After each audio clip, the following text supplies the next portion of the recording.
자, 오늘은 은혜가 이끌어내는 변화라는 제목으로 말씀을 전합니다.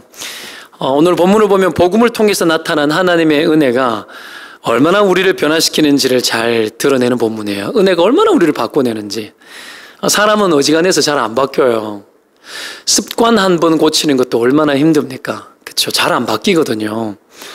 왜 그러냐 하면 영적으로 우리가 잘 바뀌지 않는 이유는 우리를 붙들고 있는 죄의 힘이 너무 강해서 그래요. 그래서 잘 안 바뀌어요. 이렇게 가려고 하면 죄의 습관과 습성이 또 우리를 넘어뜨리고 자꾸 옛날로 끌고 가려고 하잖아요.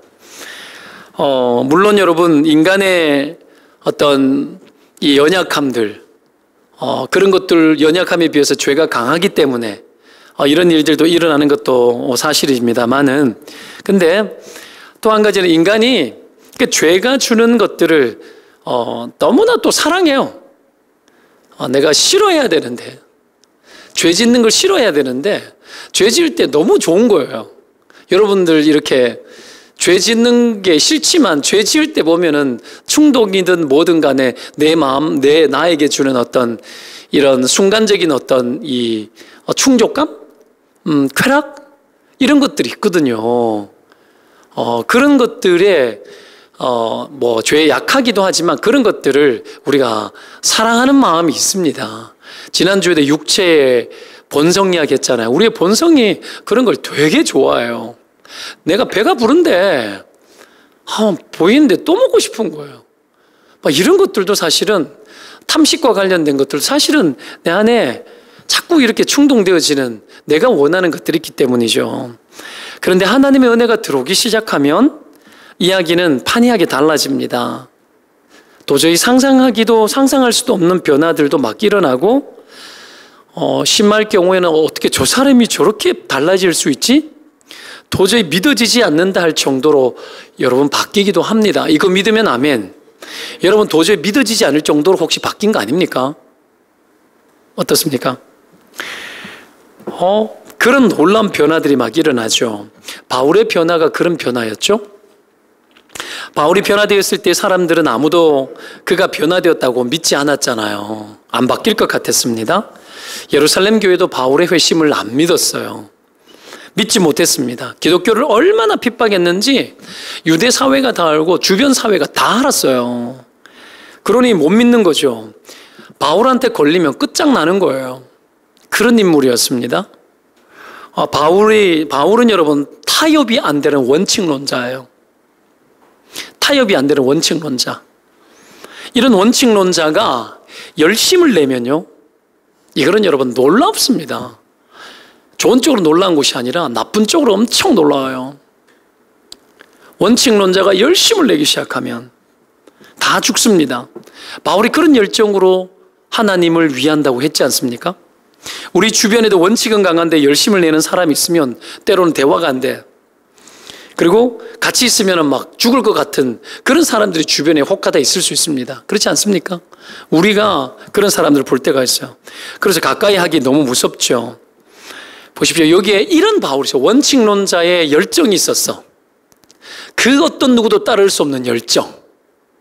여기에 권한이 엄청 또한 부여되어져 있었습니다. 밑바닥 사람, 우리끼리 여러분 비슷한 레벨의 사람이 원칙론자이거나 충성될 때는 뭐 그냥 좀 살살해라 이러면 되죠. 대등 관계니까. 근데 밑바닥에 있는 사람들은 괜찮은데 비슷한 사람끼리는 그냥 불편할 뿐이에요. 그런데 당시 바울이 다메섹으로 갈 때도 믿는 자들을 다 잡아갈 수 있는 어떤 권한을 가지고 갔잖아요. 그에게는 뭐가 있었죠? 힘이 있었어요. 권한이 있었어요. 권한이. 그는 체포영장을 가지고 있었지 않습니까? 검사의 권한, 그리고 재판의 권한, 그리고 재판을 실행하는 권한 다 가지고 있었어요. 우리나라에 아주 힘 있는 사람이라고 할 때 예전에는 이 정도 사람이 누구였죠? 과거 박통 때나 전통 때나 안기부 내지는 힘 있는 사람들은 이번에 1987이 그런 거 보여주잖아요. 그쵸? 여러분 집행, 법 없는 거야. 다 가능해. 이게 얼마나 무서운지 압니까? 이 바울이 그런 권한을 다 가지고 있었는 거예요.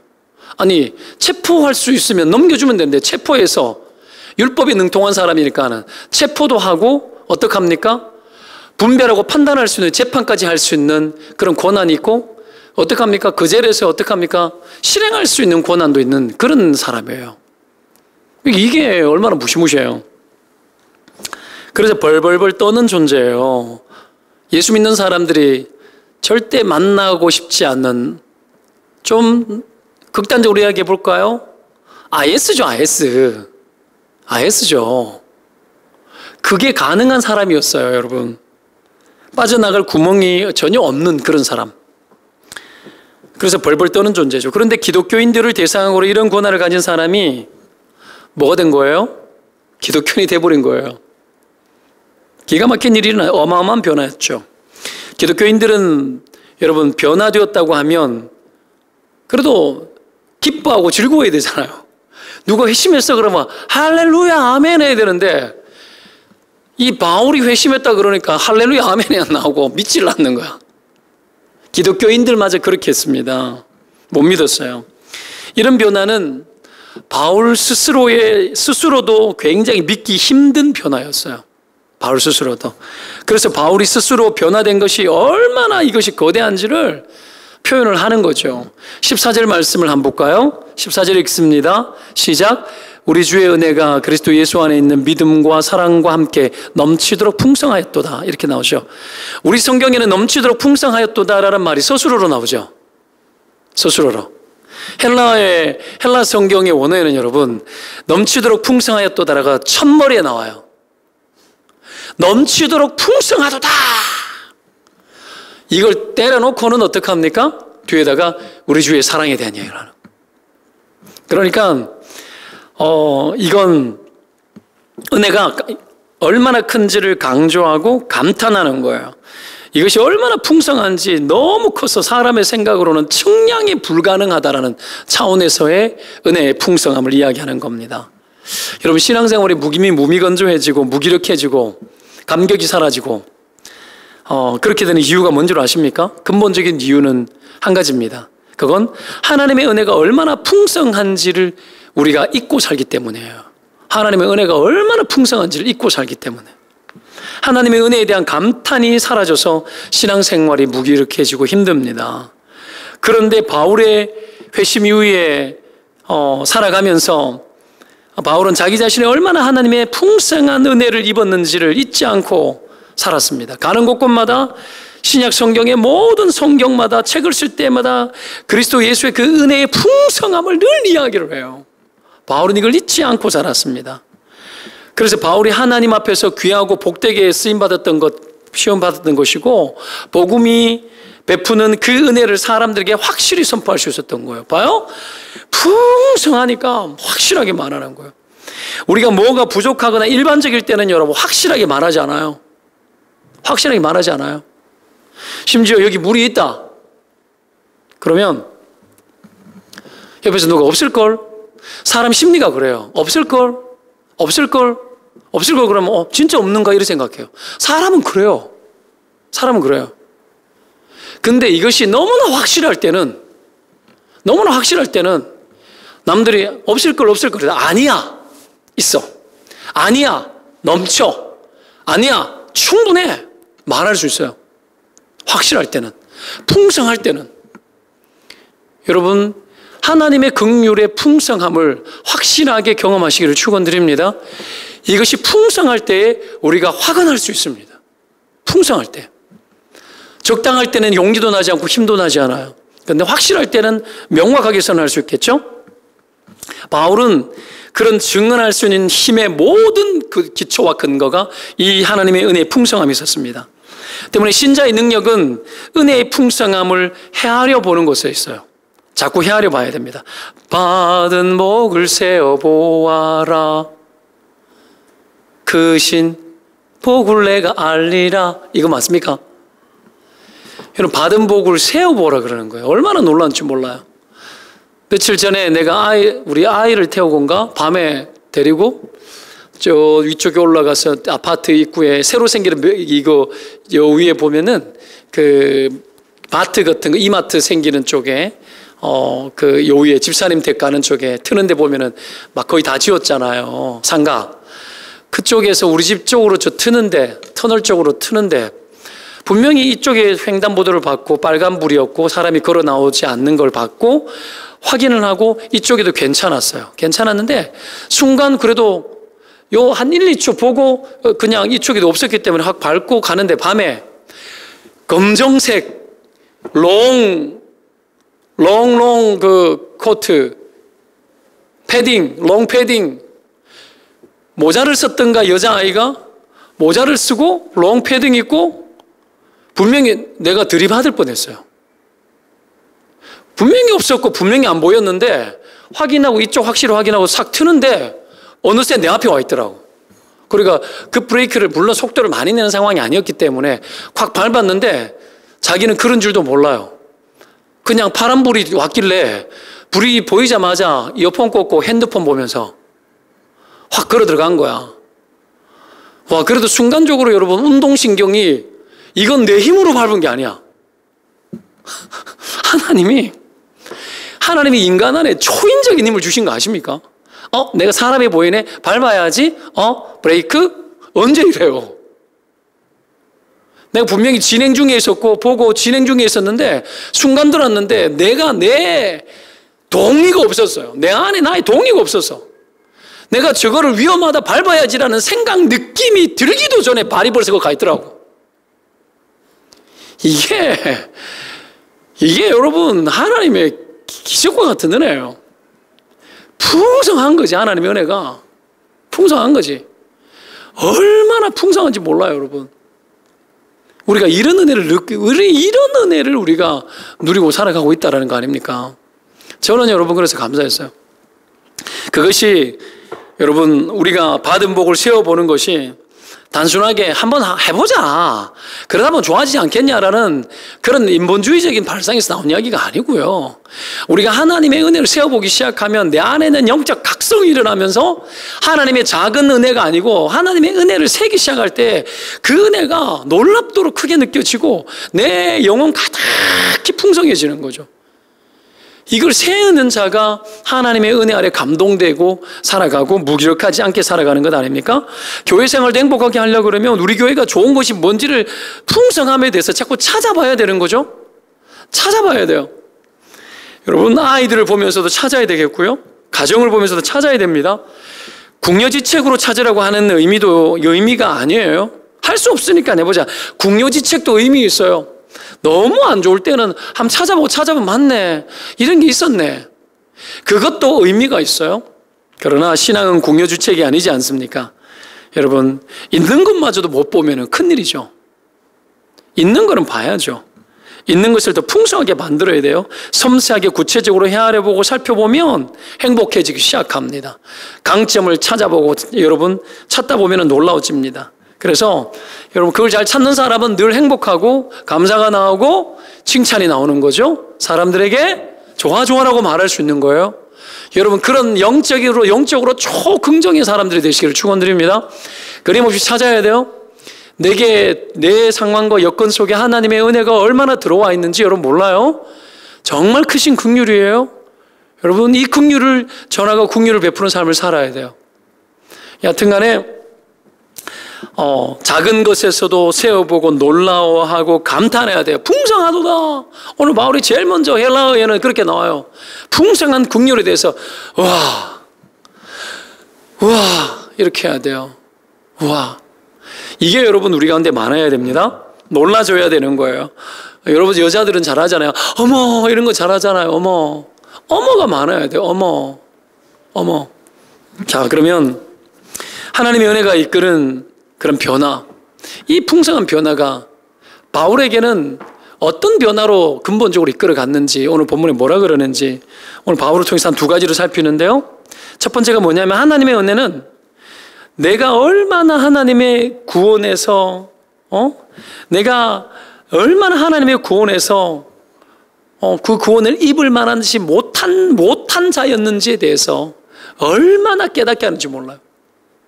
그래서 내가 하나님 앞에서 구원을 입을 만한 존재가 아니었다라는 사실에 대해서 하나님의 은혜는 끊임없이 우리를 붙들게 해요. 왜 그렇게 하는 거죠? 은혜의 감격을 크게 만드시기 위해서.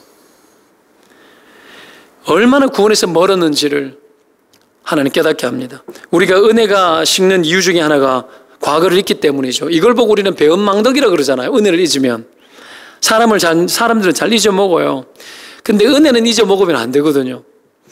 내가 감동적인 신앙생활을 위해서라도 잊으면 안 되지만 은혜를 잊는 것 자체가 배반적 행위가 맞아요. 맞습니다. 내가 친절을 베풀었는데 고마운 줄 모르면 마음 상해요, 안 상해요? 마음 상하죠.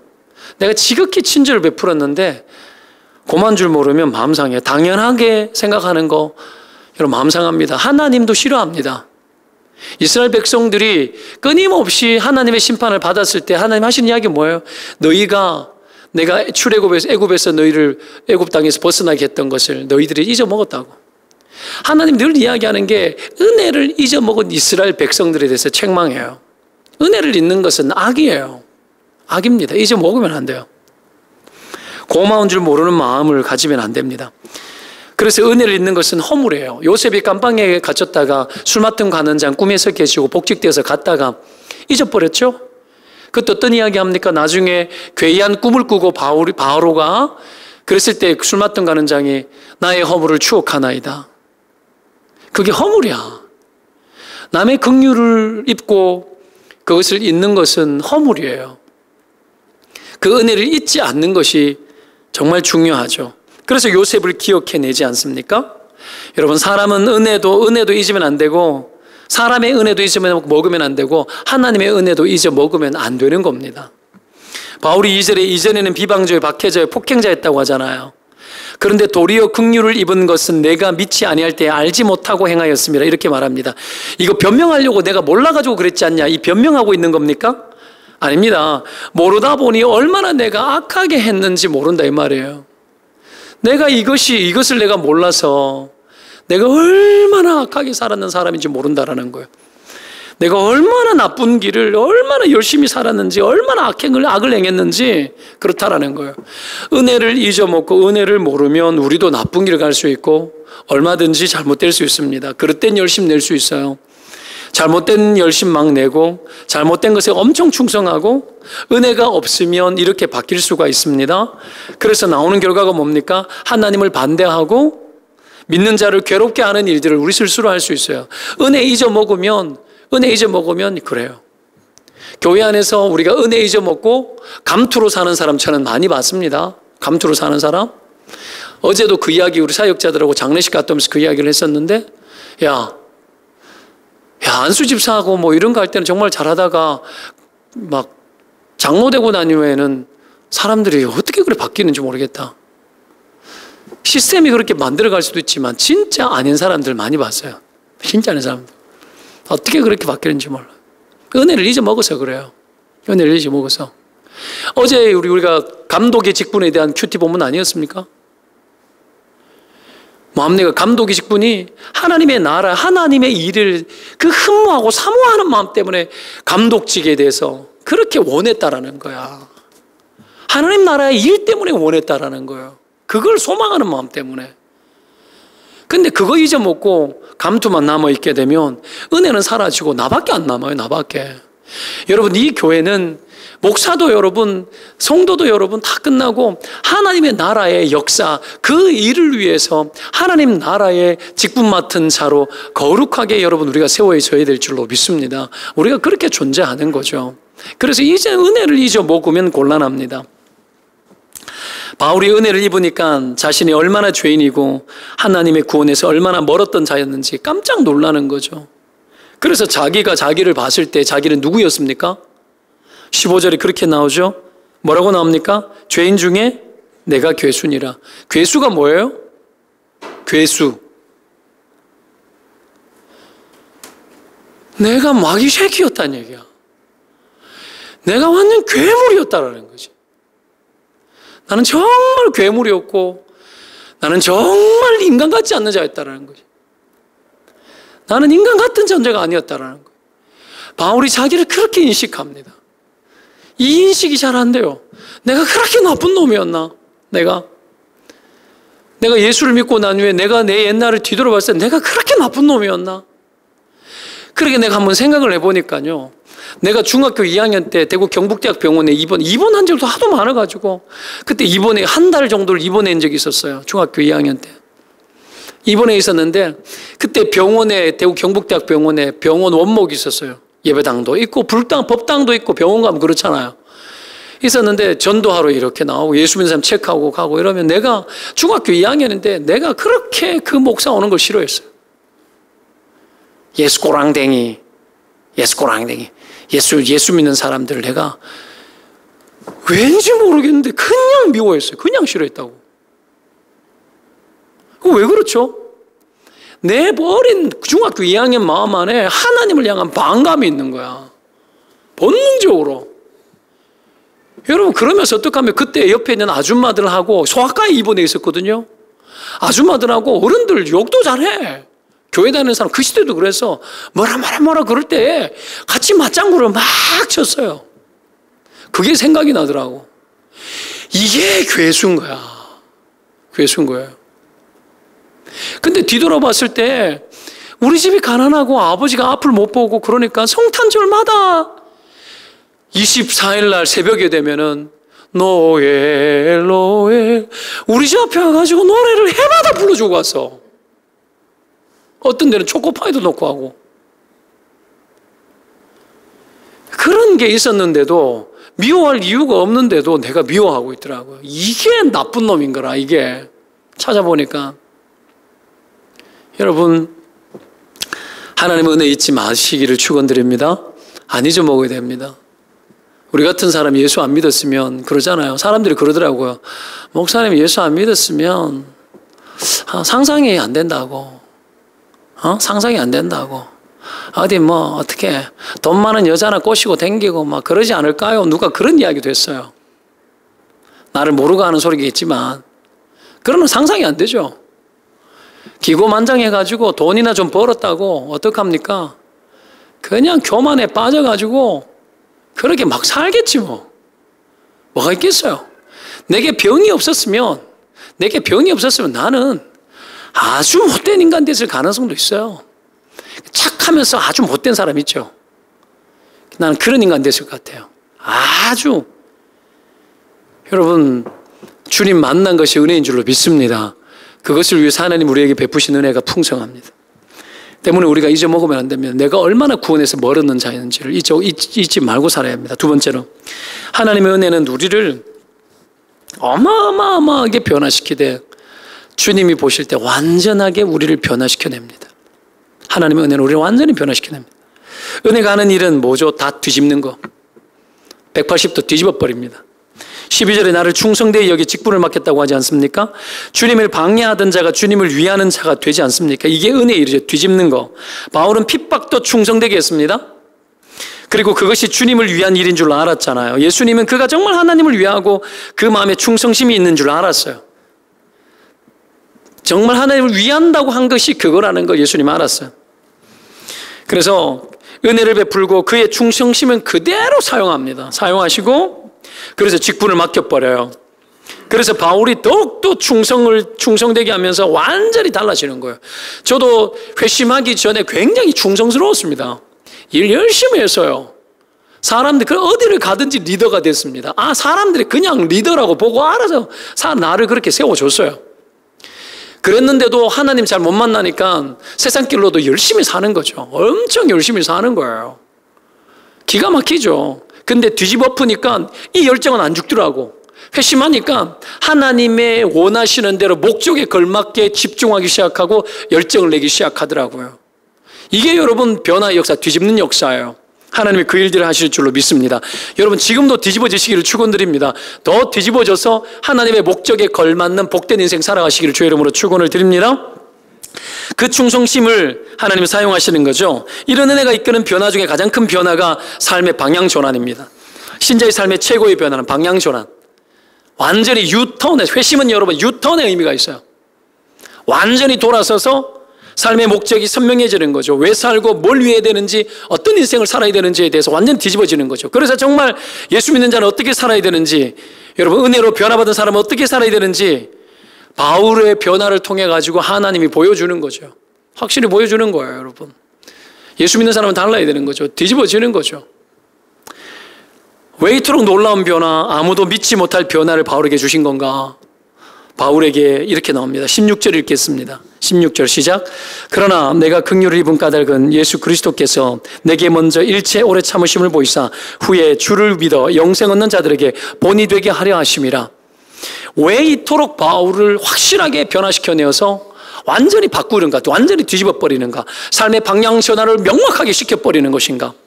그 이유가 뭡니까? 후에 주를 믿어 영생 얻는 자들에게 본이 되게 하려 하심이라. 무슨 말입니까? 저는 이렇게 해석을 하고 싶어요. 이 해석이 맞습니다. 예수를 믿으려면 바울처럼 믿으라 이 말이에요. 뒤집어지려면 바울처럼 뒤집어져라. 좀 다르게 해볼게요.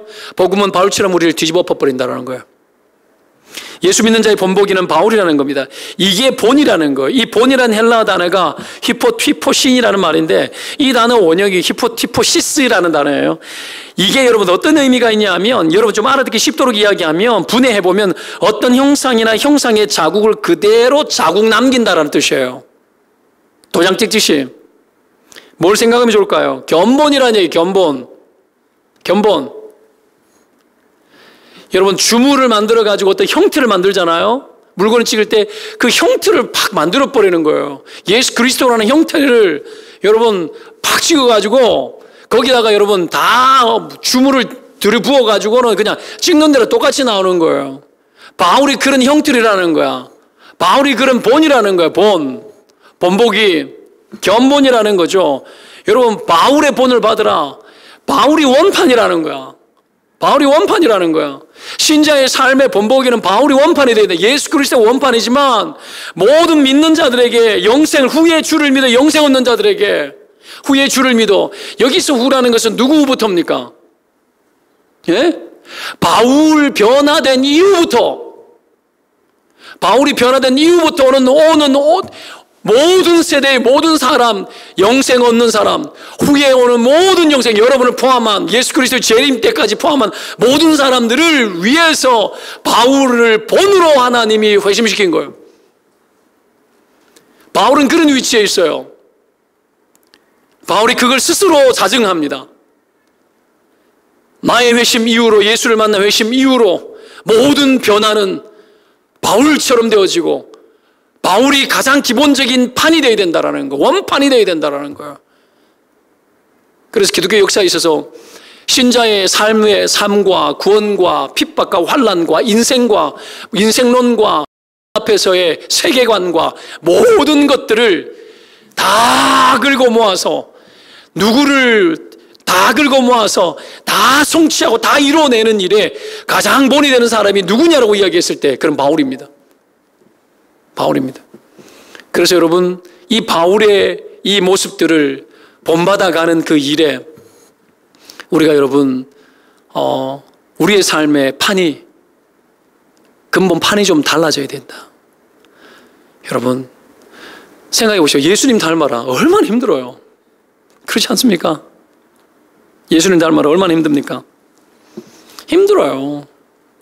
근데 인간이 회심한 그 바울을 닮아라 그러면 바울의 구석구석은 인간이 하나님 앞에 닮을 수 있는, 열려있는 모습이에요. 열려있는 모습 때문에 여러분 그런 의미로 우리는 바울의 본보기를 잘 닮아가야 될 줄로 믿습니다. 하나님의 은혜는 언제나 우리가 그렇게 닮도록 이끌고 나갈 것입니다. 그래서 바울의 서신서에 바울이 이렇게 말합니다. 너희는 나를 뭐 하는 자가 되라? 본받는 자가 되라. 본받는 자가 되라. 바울 스스로 그렇게 요청을 합니다. 나를 본받는 자가 되라. 예수를 믿어도 나처럼 믿으라 이 말이죠. 겸손해야지 내가 뭔데 닮냐고 이러면 하면 안 됩니다. 잘못 믿는 거죠. 여러분 신자의 삶은 배울만 해야 하고 따를만 해야 하고 소원을 할만 해야 하는 겁니다. 여러분 신자의 삶은 그래서 배우고 따를만 하고 소원할만 해야 되는 일들로 가득한 겁니다. 이 시대에 신자의 표상이 많이 사라졌잖아요. 견본이 많이 사라졌어요. 견본이 사라졌어요. 지금 시대에 신자의 견본을 내밀면 아무도 예수 믿으려고 그러지 않을 것 같아요. 가치관이 오염되어지고 이 시대상과 저항을 해야 되고, 예전에 제가 청년부 이끌어갈 때 트위터를 잠시 할 때가 있었어요. 제가 그때 동성애에 관한 나의 어떤 주관적 메시지를 그냥 짧게 딱 올렸는데 어떤 일이 벌어졌을까요?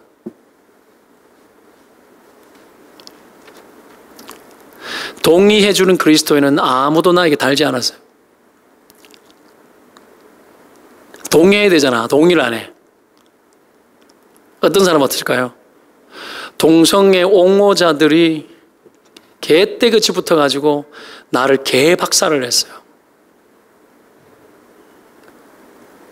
그 어떤 크리스찬도, 나와 친구가 됐던 사람들도 거기에 들어와서 나를 옹호해주거나 변호해주거나 끼어들지 않았어요. 아무도.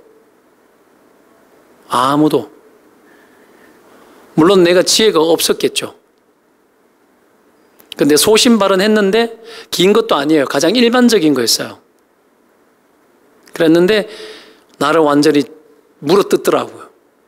질기도록 물어뜯는데 내가